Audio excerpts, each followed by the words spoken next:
our 2007 group presentation. We are a team that work for a destination management organisation. Together we have a vision, concept and legacy plan to promote tourism within Budapest, Hungary, through the use of creating and developing events, especially sports events within the city. Tourism is one of the largest and fastest growing economic sectors in the world, contributing to 10.3% to global GDP. A large part of this growth is due to sports tourism. Sports events are the world's largest social experiences, and because of this, tourism is the world's biggest industry. Collectively, these elements are known as sports tourism. Sports tourism refers to the sports activities that attract large numbers of tourists and fellow travellers. Sporting events impact the host destination's social, cultural, economic and environmental aspects, and also impact the local community. It is essential to consider the impacts and effects that can be made on the quality of life for residents.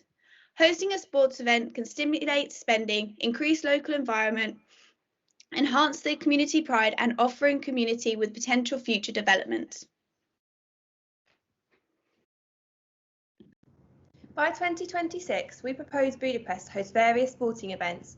During the process, our strategy will involve the following: to grow tourism numbers and expenditure, ensure all stakeholders are positively affected, maintain sustainable approaches and ensure a positive legacy. Budapest really stood out to us as they have already submitted various bids to host both the Olympics and World Cup. These have both been between 1920s and 2024, so clearly they are wanting to host an event. Budapest is not on the top most popular destinations to visit in Europe. Therefore, we want to make Budapest attractive to more visitors to help increase their visitor numbers and popularity of Hungary. Budapest is divided by a river, one side being Buda and the other side Pest. Pest is known for being where all the action happens and tourists can hang out and have fun. We decided to focus our destination management on Buda, as it is viewed as the classier and more residential side of the city. Buda is also known for being a bit quieter and the place to go for a leisurely sightseeing experience. Doing this would increase the desire to visit Buda as well as Pest. Following this, I constructed a tourism area life cycle by Butler, as it will help evaluate the level of tourism development within Hungary. Hungary is in the consolidation stage. This is where the economy relies on tourism and the government is eager to keep building tourism within the country. However, in this stage, key cultural aspects of the city may get forgotten and become less attractive to tourists. Therefore, we will encourage marketing for Budapest historical sites to prevent this happening, as we want Hungary to avoid reaching the negatives of the stagnation stage. This is where the number of tourists that starts to decline as tourism starts bringing a negative impact to the country and cities.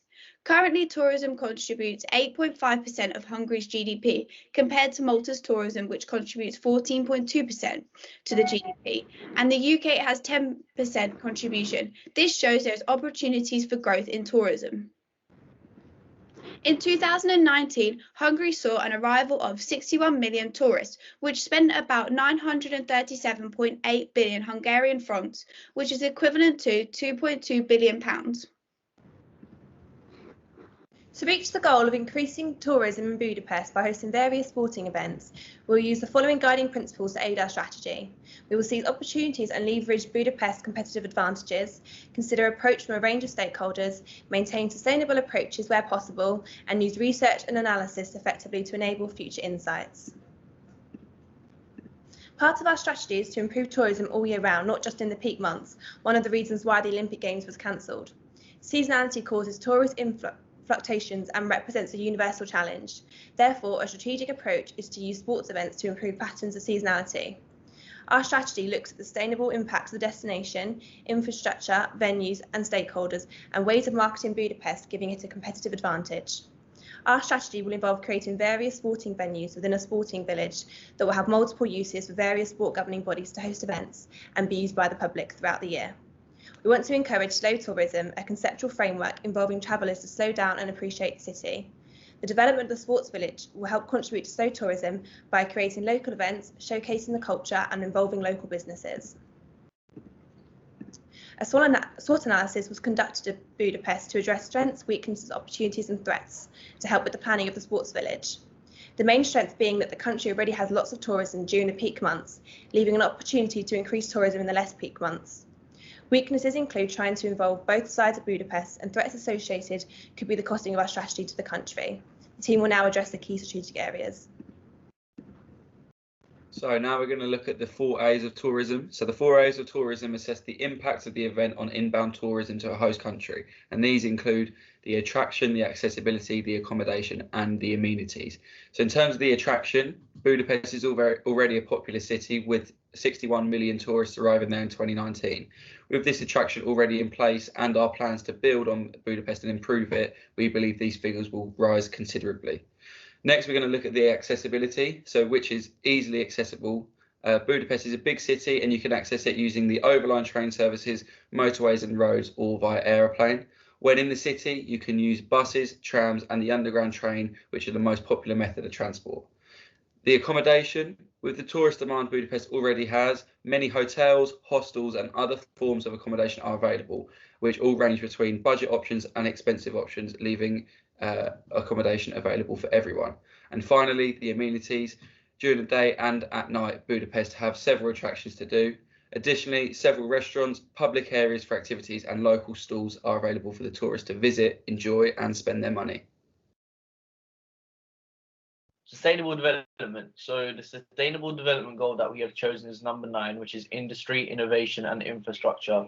So tourism development relies on substantial public and private infrastructure and an innovative environment. The sector can also encourage governments to upgrade their infrastructure to be more sustainable and efficient to help attract tourists. During the planning process of the sports village, we have ensured the development of infrastructure as well as building new architecture that involves sustainable resources. Now we're going to look at the short-term and long-term impacts of tourism and on the host city. The environmental impacts will be like increased emissions and pollution during the event due to the massive influx in people. Obviously, social cultural ones include gaining the country more attention through media, as every country will be showing the event live, as well as increased tourism will create a stronger city image and improve the city status as more and more people get to experience Budapest. The economic impacts include attracting a huge number of international tourists, which directly increase tourism revenue as more people equals more money. And during major sporting events, tourists stay for an average of 10 nights, with visitor spending increasing around 9% during the event. Now the long-term ones, some environmental ones can be beneficial for the environment as countries set up new infrastructure with green technology and better transport links, reducing emissions long term as all the transport is more efficient. Some of the social cultural ones can be the increase in international tourists means local residents learn about new cultures and vice versa. This means they become a more accepting society of them, creating a more multicultural society, as well as voluntary roles created will improve the employability skill set of individuals by 50%. This will increase the chance of them gaining a job after the event, and obviously with higher skilled employees it will provide a better tourist experience. And some of the economic ones can be the part which will be built as a part of this will improve tourism long term as the commercial nature and adventure tourism market is growing, and the sports facilities contribute to the sports tourism area, which will consistently bring in money even during the less popular winter months. An example can be Croatia. Stakeholders are people and organisations with a legitimate interest in the outcomes of an event. Our proposal to boost tourism via sporting venues and events will have a variety of stakeholders who will play a part in the scheme, and therefore, whilst planning, their needs will be taken into consideration. Some of the potential stakeholders are the local community, tourists, the government, sports governing bodies, and athletes. The sustainability of tourism development can be significantly influenced by the involvement of the local community. Previously, the locals of Budapest have voted against the bid to host the 2024 Olympics and rather have the money spent elsewhere. Our vision will include helping the community and making sure they are not feeling forgotten. To ensure this, we will make sure our venues open to the public at a price that is affordable. 15% of our revenue generated from the venues will be reinvested into the community to develop education, healthcare, and any other demands. Finally, job creation. Venues will create jobs for locals, helping to boost the local economy.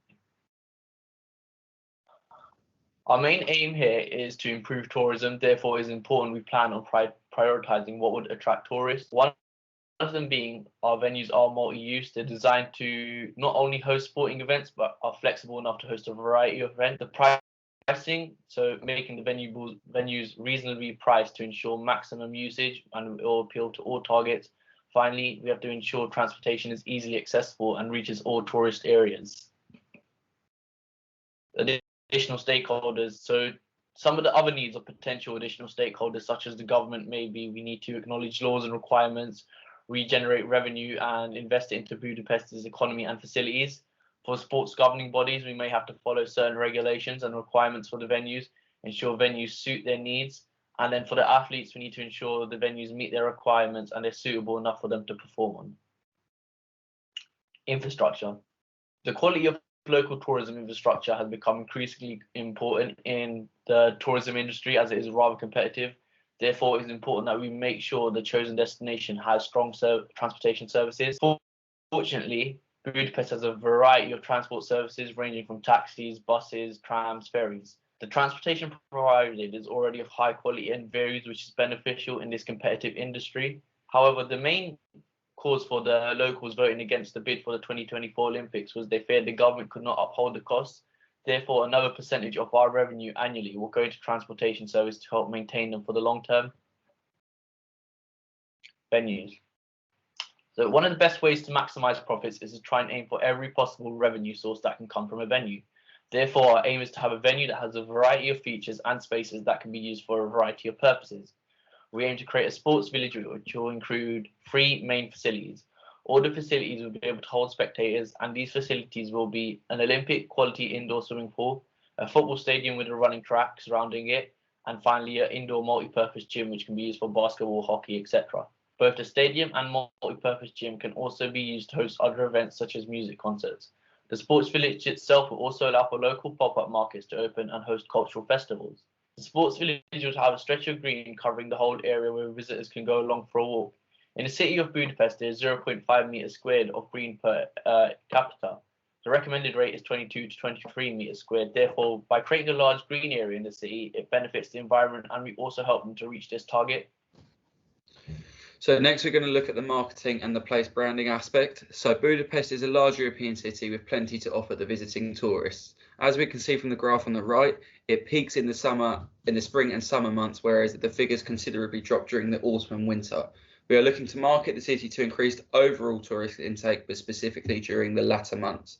Place branding and city marketing would help attract tourists and distinguish Budapest as a city. Effective marketing provides the potential to increase the reach the campaign has and the ability to show off what the city already has and is going to have in the future. In this section, a marketing plan will be outlined with details on how we will market the city, as well as who we are marketing the city to will be included. So what is our target audience? Our target audience is going to be focused on attracting the older demographic to the city. Now, why is this our target audience? They have a higher amount of disposable income, they are more likely to contribute significantly to Hungary's economy, and they are more likely to engage in the local culture. As previously mentioned, locals are frustrated with the tourists, but with more tourists engaging in local culture, the relationship is likely to positively develop, and keeping a strong relationship between the locals and tourists in the city will keep the destination attractive.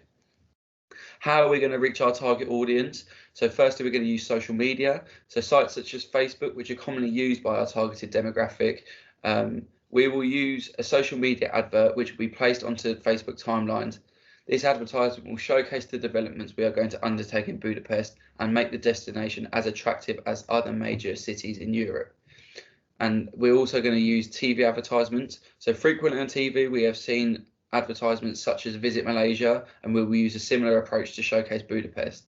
In the adverts, we will show the beauty Budapest has already and outline the plans we have to improve it, drawing the viewers to the location. With the success of our project and increased tourism as a result, we hope to see consistent growth in the visitor economy and eventually see sport events come to the city. Our plan of action has been outlined using the SMART principle in an attempt to make sure our plan is appropriate for our project. By March 2021, application will be submitted and we hope for approval in early 2022. Development will then start and the marketing events will happen in 2024. By 2026, our events will occur and we hope to see a steady rise in tourism. And finally, we're going to look at the monitoring and the evaluation of the project. So a project of this magnitude needs to be consistently monitored and managed by all parties involved. The regeneration of Budapest, which is taking place, needs to be evaluated consistently. Project management is the process of leading a team and their work to achieve goals and meet the success criteria. Effective project management will be in place to ensure the success of this regeneration. As mentioned in the action plan, with the goals set, the SMART targets will be set. The SMART targets set will be an efficient indicator to let us know how the project is coming together. Each target set will be analysed every 6 months to ensure the targets are appropriate for the time, the budget and the workforce in place. If any inconsistencies are found in between the initial plan and the current developments, the SMART targets will be evaluated and adapted to fit the project. This will be done to ensure the project is completed on time and make sure that any further errors in the plan are identified quickly. Thank you very much for listening. If you have any questions, then feel free to ask.